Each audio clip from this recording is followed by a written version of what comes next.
I was going to ask actually about your podcasts, or what you're doing. And there was one. I'll be honest, as I didn't have time to listen to it. Yes, I thought I'll ask you about it. Minimalist. Minimalist. Yeah. You know what? I almost regret making that video, and I felt that when I was making it as well, only because it's something that's trending at the moment. Okay. It's something that's become quite popular. But what people are trying to do is they're just trying to siphon it as a money-making thing. So what's happened is this documentary came out a while ago called Minimalism on Netflix. And that was where it all, I guess, picked up. And then it got onto YouTube. And now people are just all jumping on the bandwagon of it, but not because they like the principles of what it teaches, but just because it seems to be the thing right now if you want people to pay attention to you. So now, you know, when you get things recommended to you on YouTube, Instagram, now everything suddenly is minimalism, and it never was before. And it's only because I've posted something and the algorithm's gone, oh, let's get it. He's a sucker for this stuff. And I was like, damn it, it's not what I was meaning to do. But I am a big believer in it, and I think it's been a very powerful thing for me. It's just a slight adjustment on my outlook to life, and it's done wonders.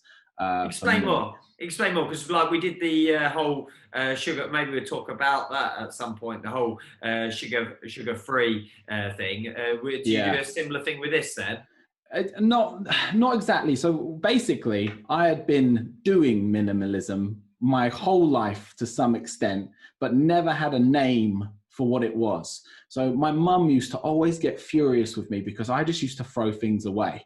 I just never kept anything. And if I didn't have a use for it instantly, I'd throw it. And she was always of the attitude, you should keep it. You might need it for another time. You never know when you'll need it. That was like something I just always remember her saying when I was growing up. And I was like, I don't need it. I just don't need it. And she's like, yeah, but, and then it was sentimental stuff as well, where there'd be certain things that I'm just like, I don't need to keep this. I've got the memory of it, and I don't physically need, let's say, a t-shirt or whatever it was to remember it. It just wasn't something I felt the need to do. So I've always been throwing stuff away and trying to refine certain things, like, let's say, you know, your workspace or something. I've always tried to get it just what I need, and that's it. And then now there's kind of a name for it, because when I thought of minimalism, I always just thought of empty white room and you just have your one chair. But it's not quite that. It's more just, it's just refining things. It's having what's essential and what's needed and what makes you happy, and then not cluttering it with loads of other stuff. That's what I was going to say. Get rid of the clutter.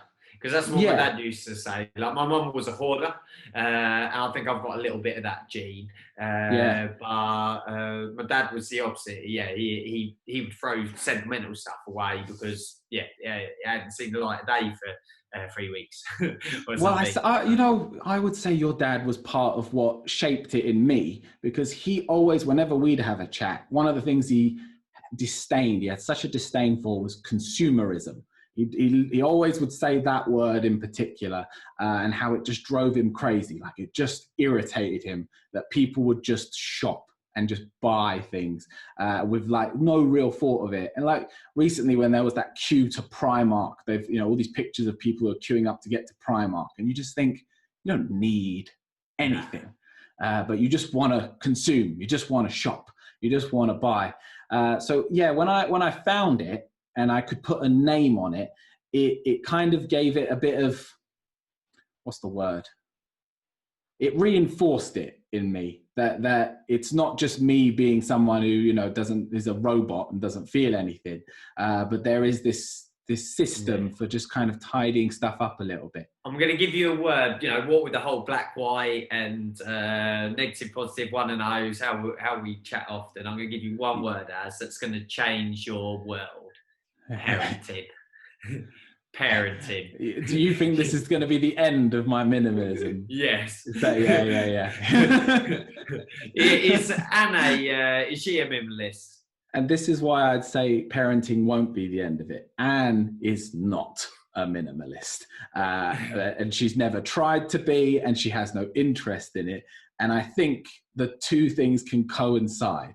So my minimalism is quite personal to me in terms of like my wardrobe is minimalist, and no amount of babies is going to stop me just wearing plain black t-shirts. No. My call is the shit that you need when kids come along. I get it. Yeah. And that's the thing. And again, it's not about like, we'll just have one baby bottle. If we need 10 baby bottles, we'll have 10 baby bottles.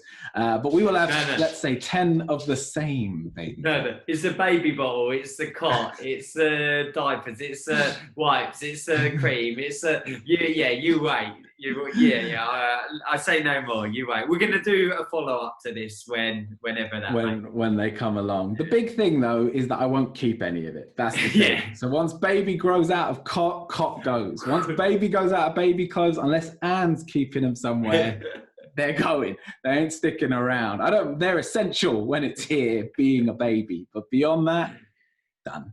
I'm looking forward to seeing this unfold. Yeah, definitely.